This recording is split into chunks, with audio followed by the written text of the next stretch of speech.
කළුකුමාරයාගේ උත්පත්තිය සම්බන්ධයෙන් විවිධ කතන්දර තිබෙනවා. ඒ සම්බන්ධ මෑත කාලීනව කතා බහට ලක් වෙන්නේ කාංචනා අනුරාදී ගායනා කරන ගීතයක් එක්ක නැවත මේ කළුකුමාරයා සම්බන්ධව කතා බහක් ඇති වෙලා තිබෙනවා. කළුකුමාර යක්ෂයාගෙන් මෙහෙම නැත්නම් කළුකුමාර යක්ෂයාගේ උත්පත්තිය පිළිබඳව විවිධ කතන්දර තිබෙනවා. වංකනාසික තිස්ස රජුගේ කාලයේදී සොලී දේශයෙන් ලංකාවට ආක්‍රමණයක් සිදු වූ අතර ලංකාවෙන් 12,000ක් සෙනඟ අල්ලාගෙන යාමට සොලී රජු සමත් වෙනවා. වංකනාසික තිස්ස රජුගේ පුත්‍රයා වුණු ගජබාහු රජු එහෙම නැත්නම් ගජබාහු කුමරු රජුනාට පස්සේ තමන්ගේ පියාගේ කාලයේදී සිදු වූ අපකීර්තිමත් සිද්ධිය ගැන අහලා එය කෙසේ හෝ දුරු කරනවා එය කියන අදිෂ්ඨාන ඇති කරගන්නවා. යනෝ නීලමහා යෝධයාත් එක්ක ඔහු සොලීපුරට ගමන් කරනවා. අයෝධයා තමාගේ අත තිබුණු යගදාවෙන් මහමූදේ ජලයට පහර දෙමින් ජලය දෙබෑ කොට රජුව සොලී දේශයට රැගෙන ගිය බව මෙහිදී සඳහන් වෙන්නේ. මේ විදිහට සොලී දේශයට ගිය ගජබා රජු සොලී රජුගෙන් ලංකාවෙන් රැගෙන පිරිස නැවත ලබා දෙන ලෙස ඉල්ලා සිටියා. ඒත් සොලී රජු ඊට කැමති වෙන්නේ නැහැ. එවිට කෝපයටපත් නීලමහා යෝධයා යගදාව අඹරවා ලෝහමය යගදාවෙන් ජලය වැగిරෙන්නට සැලස්වනවා. මීට බිය වූ සොලී රජු ලංකාවෙන් රැගෙන 12,000ක සේනාවත් සොලී දේශයෙන් 12,000කුත් සහ පත්තිනි මෑණියන්ගේ රන් සලඹත් ගජබා රජුට ලබා දුන් බව සඳහන්. මෙසේ සොලී රජු ජයගත් පසු නීලමහා යෝධයා සොලී රජුගේ අන්තఃපුරයට ගමන් කරනවා. එහිදී කාලාන්තරයකින් පුරුෂයෙකුගේ පහස නොලත් අන්තఃපුර ස්ත්‍රීන් බොහොමයක් නීලමහා යෝධයාගෙන් සිය මනෝරථය මුදුන් පවුනවා ගත්තා. මෙසේ කෙටි කාලයක් තුළ කාන්තාවන් බොහෝ දෙනෙකු සමග සිටින්නට වූයෙන් ඒ වෙහෙස දරාගත නොහි නීලමහා යෝධයා මිය ගිය බව සඳහන්. ස්ත්‍රීන් නිසා මියදුණු යෝධයා කාන්තාවන්ට වෛර කරන බවයි එක පුරාවෘත්තයක සඳහන් වෙන්නේ.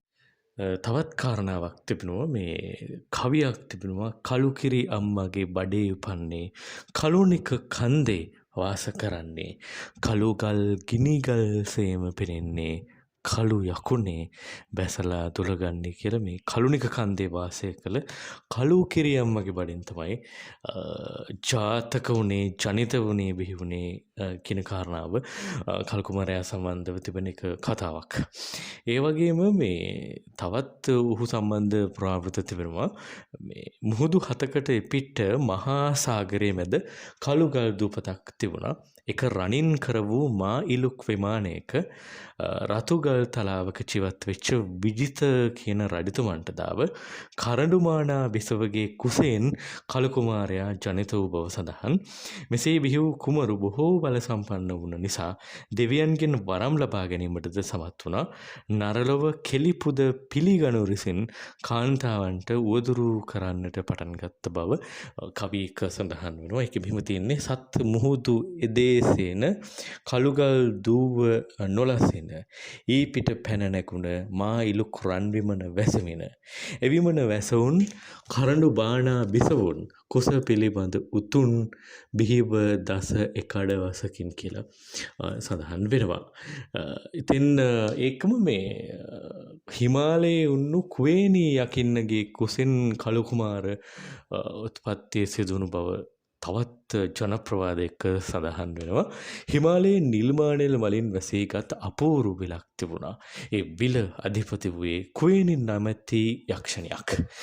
කළුයක් කුමරු බිහිවන්නේ ඇයගේ කුසෙන් වන අතර කුමරු කුස පිළිසඳගත් පසු ඇයට නොයෙක් මාංශ වර්ග ආහාරයට ගැනීමටත් කළු පැහැති වස්ත්‍ර ඇඳීමටත් දොළ දුකක් ඇති වූ බව සඳහන් වෙනවා.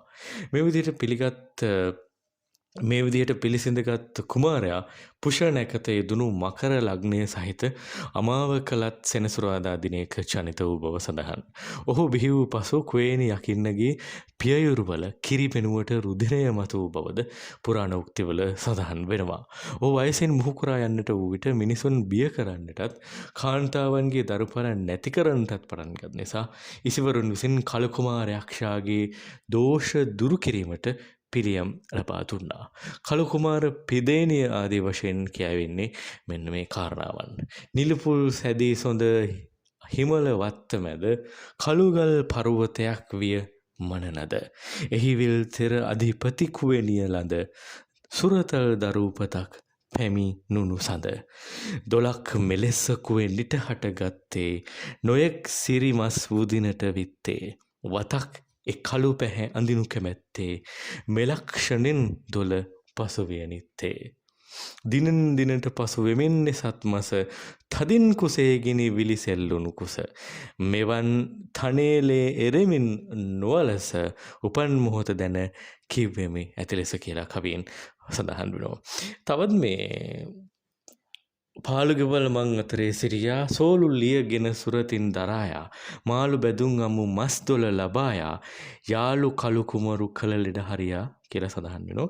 ඒ වගේම මේ තවත් ඔහු ගැන තියෙන කවියක් තියෙනවා මේ කන්‍යා ලියන් ස්ත්‍රී හට ආලේයා මගුල් කිල්ල දී දැක ලෙඩ කලේයා බිල්ල ගණ්ඩ ළඟ සේවය කළේයා බිල්ලට බිල්ල අරගන් කළුයක් ආයා කියලා කළු කුමාරයා සම්බන්ධ තවත් පුරාවෘත්ත සෑහෙන තිබෙනවා.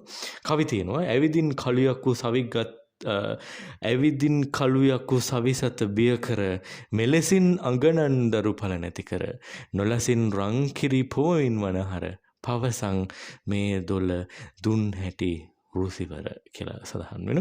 කළු වැල්ලේ ගඟ දෙකට කෙලින්නේ මම වැල්ලේ තොට බැස පීනන්නේ කළුවන් මුගුරක් සුරත දරන්නේ කළු යකුනේ බැසලා දොල ගන්න කියලා සඳහන්. කාන්තාවන් තාම තින්න මේ කළු කුමාර දෝෂයට ලක් වුණා කියලා කියන ඒක තාම ප්‍රවාදයක් විදිහට බැහැරගෙන පිටසකුත් තියෙනවා. නමුත් ඇත්තටම තාමත් මේ තාම නාගරික සමාජයේ පවා තමයි කළු කුමාරයා දැක්කා කළු කුමාරයා තමන් සමග යහන්ගත වුණා වගේ කතා කියන කාන්තාවන් තාම ඉන්නවා. ඉතින් මේ සම්බන්ධ දෙයන්ශයක් තිබෙනවා. නමුත් එක කාරණාවක් ඉතින් භෞතිකව ගත්තත් විශේෂයෙන්ම මේ දැන් වාගේ විවෘත නැති සමාජයක හවස කාන්තාවක් එහෙම තනියම නාමතුරක ඉන්නවා කියන එක ඇගේ ජීවිතේට ප්‍රශ්නයක් වෙන්න පුළුවන්. ඒක විද්‍යාත්මක කාරණාවක් ගත්තත් එහෙම එක සත්‍යයි එක ප්‍රයෝජනයක් තියෙනවා කියලා හිතන්න පුළුවන්කම තිබෙනවා.